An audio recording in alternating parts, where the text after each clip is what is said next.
Yo, what's going on, guys? DJS here. Wanted to bring you guys a random video today, and the conversation topic I thought would be a good one for you guys, and hopefully you guys agree.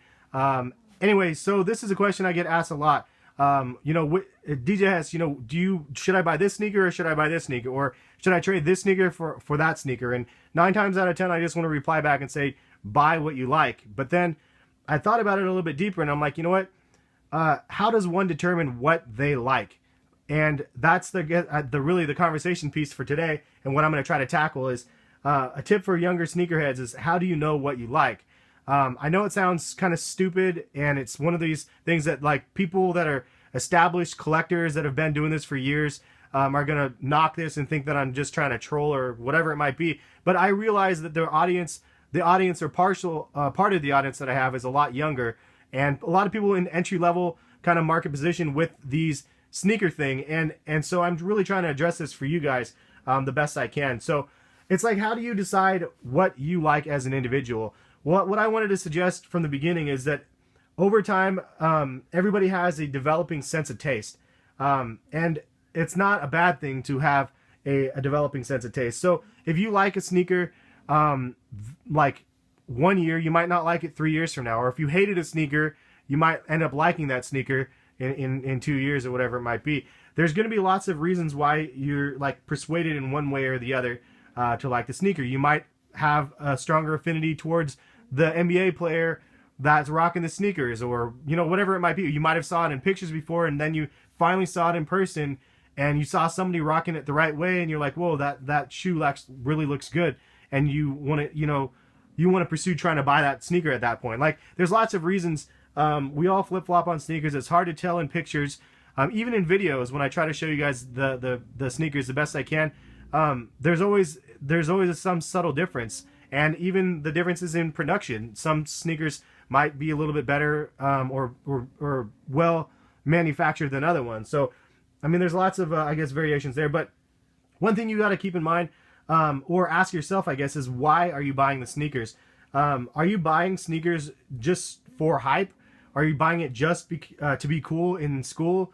Are you buying it just for resale value or whatever it might be, because you think you can be able to rock a pair of sneakers for 3 months in school, and then or whatever it might be, and then sell them to get a new pair, so that way you can have a different pair? I understand the mentality of doing something like that. If I was in high school, again, I would probably be that person, just because I didn't have a huge wardrobe of clothes or sneakers.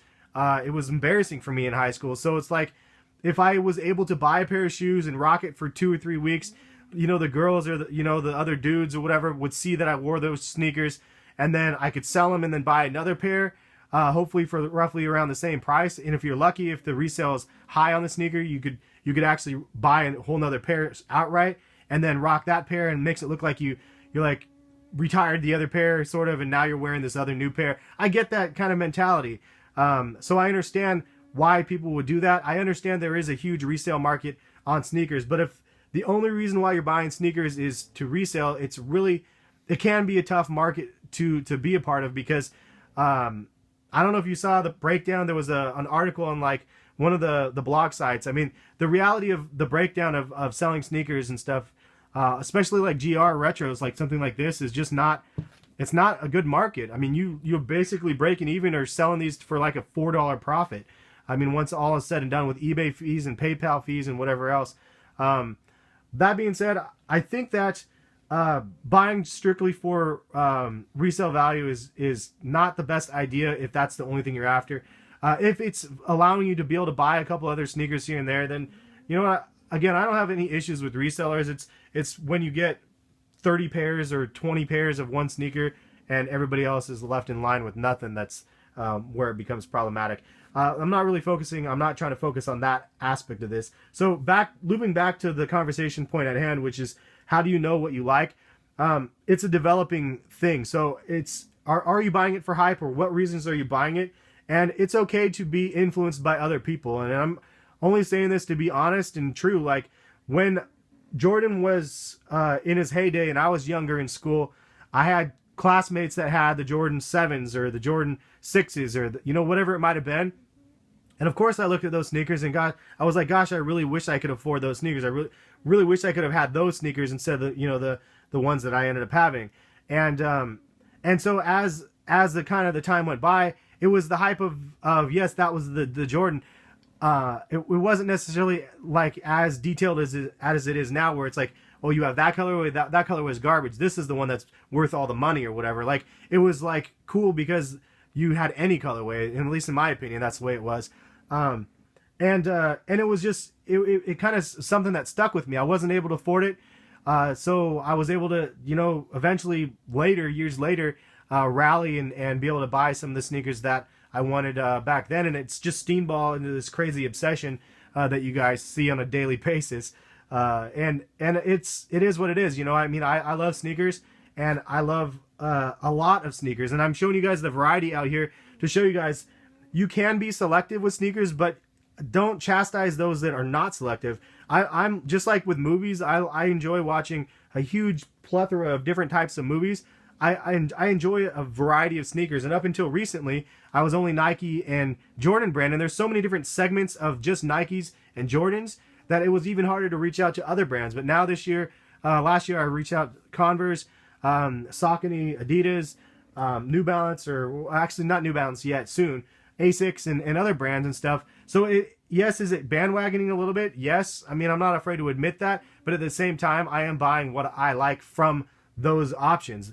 Whether it be a hype sneaker release, such as these Dirty Martinis right here, which I just love the colorway and the pattern and the material and the overall look of this sneaker. I never saw this model of sneaker before from Saucony before until this model. I literally have never even seen it or never paid any attention to it until I saw this one. And everything about this shoe like just turned me on to the Saucony in general. And it's okay to expand your horizons from a sneaker just because it is hyped up, but it's also okay to expand your horizons to a sneaker that's not hyped up. And I want to, I guess I want to put the exclamation point on that part of it, because I don't necessarily think it's a great thing for people to just go into the sneaker business and just buy things for hype, just to stunt on your classmates or whatever it might be.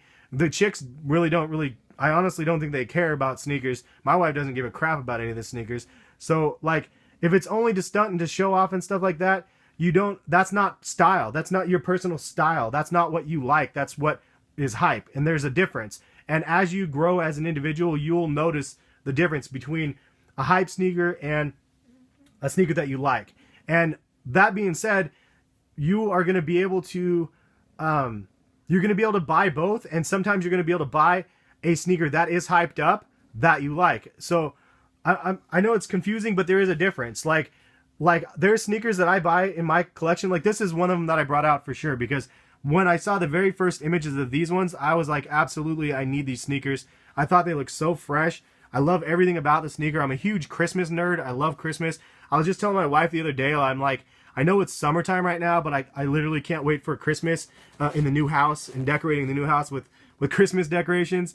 Like, so like that extends from me to something like this. Like, they captured the essence of Christmas in this sneaker, like everything down to the gold speckles on the sole and the snowman. And like, this shoe was so fresh to me. It was one of those ones I was like, I need this sneaker.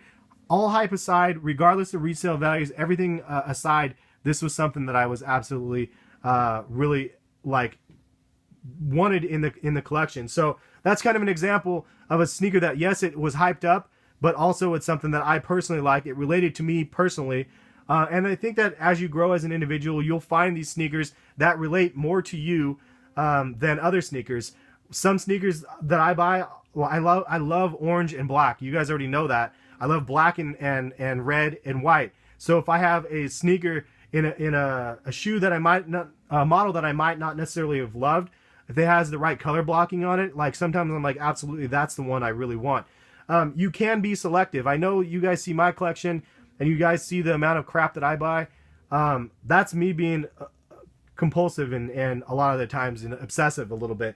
You can be more selective. If you don't have the bankroll to be able to do something like that, be selective. If you need to pay resale value for a sneaker that you really, really like, it's okay to save up and get that, because if you only have 10 pairs of sneakers in your collection, but you really want that one in your collection, I think it's okay for you to save up and buy that one sneaker and pass on X, Y, and Z retros or whatever to be able to get that one sneaker. I think that's a good way to go as well. So the hardest part is developing that sense of what you actually like as an individual. And I think that only time can really develop that as you grow. Like, I didn't have a strong affinity towards the color orange until I went to college. Like, as you go and as you grow in life, like, you'll find things that relate more to you, and you'll find something that speak out more to you than other things. And that's what I think you need to kind of just capture. I know it's a lot more difficult nowadays. Back in the day when it was the Jordan craze, there wasn't retros. Like, it wasn't like 7,000 colorways of a shoe. It was like 6. And there wasn't a retro of the sneakers. It was just that model. And then there was a next year's model and whatever else it is. Nowadays, there's Nike LeBrons that have, 15, 20 colorways before the next model comes out. So you can be selective and try to find the right one. I know there's another hurdle of everything of just trying to actually get the sneakers. To that, I mean, you just really have to know the release dates. You have to be on Twitter to know what dates the things release. You have to know the methods of how those sneakers release. Follow blog sites like my site, collectivekicks.com, or there's a lot of other big sites out there that can give you guys direct information. That's the hardest part, is actually copping the sneakers. Knowing that you like a sneaker, even if it's hyped or not, is one thing, but being able to get the sneaker is another story. But I just want to let you guys know, like, it's okay to buy sneakers that are hyped up, that if you really like them. It's also okay to buy sneakers that nobody cares anything about, such as these. Like, there's a very small market of people that even know what these are. And this is one of these shoes that I was like, I mean, super, super excited that I got these in the collection. A lot of people were just making fun of me when I showed the video. They're like, those are just hideous looking sneakers. But to me, I had the original ones of these in this colorway, and I couldn't believe it. I mean, they were great shoes back in the day. I wore the crap out of them, threw them away. And then I finally found another pair in great shape online, and I ended up buying them. No hype behind it. I think I paid $170 or something like that for these ones. The original pair I got for probably $45 from the Nike employee store. But it was one of those shoes that captured that moment when I had these back in the day, and I had to have them again. And no hype then, no hype now. But for me personally, that's one of the greatest pickups I had in the last year. Like, there's a whole bunch of stuff like that. So also, I wanted to mention the last thing. I know this is a longer video, is something like this. This is Nike ID. I'm strongly one of those people, or I'm one of those people that are strongly for Nike ID. And the main reason is because you can create what you like. Like, I think that's just the dopest concept. I know it's everybody knows about that. Nike ID has been around for years now. But they have great options for sneakers. And if you want a one-of-a-kind look for a sneaker, yes, it's a premium price, but you get exactly what you want in the sneaker. And you can have the pride of being like, I created this. Like, if I was in high school again, and there was a big sneaker, like, I guess, competition within my high school, I would probably just want to go the Nike ID route. Because if you're trying to be different from everybody else, that's a one-of-one creation that you can make for yourself. And if you buy, like, a cool model, whatever, like a KD or LeBron, Air Max 90 or whatever it might be, I mean, those are kind of accepted models anyway, but you have your own twist to it, which adds another layer to the story, and it adds an element that you can't get from buying a sneaker like this or whatever from the store. So just throwing that out there as well as an option. I know this is kind of a longer video. I know I didn't really answer the question. I know you're not walking away from this going, yo, okay, now I know exactly what I like, Hes. But hopefully it gives you guys some food for thought. Like, it's not always about buying hype sneakers. Buy stuff that relates to you. Try to find out what you like. And I know it sounds silly again, but hopefully I know that there has to be some people out there that can relate to this video. And if you guys are some of those people, give the video a thumbs up, leave a comment, let me know that it was relatable to you and maybe somewhat helpful. But just know, I'm an older dude myself, and your tastes develop over time. Don't expect everything to come to you now, and don't be afraid to like something. Whether everybody else likes it or not, you can set the trend by liking it. You know what I mean? You don't always have to follow the paths of everybody else and buy something because X, Y, or Z. Like, this one has the resale value of over 1,000 or over 2,000. You don't have to focus on just the resale value of things. There's a whole nother element, and if you drop the resale value on sneakers and you think about the actual sneakers and what you like, try tackling it from that angle, not from a resale perspective. And that's like that at its core of what sneakers are about. Anyway, hopefully you guys again like this video. If you did, let me know. And if I wasted your time, I apologize. It was just something that was on my mind, and I wanted to try to talk about this as best I can. It's hard to talk over a video that's like 15 minutes long now.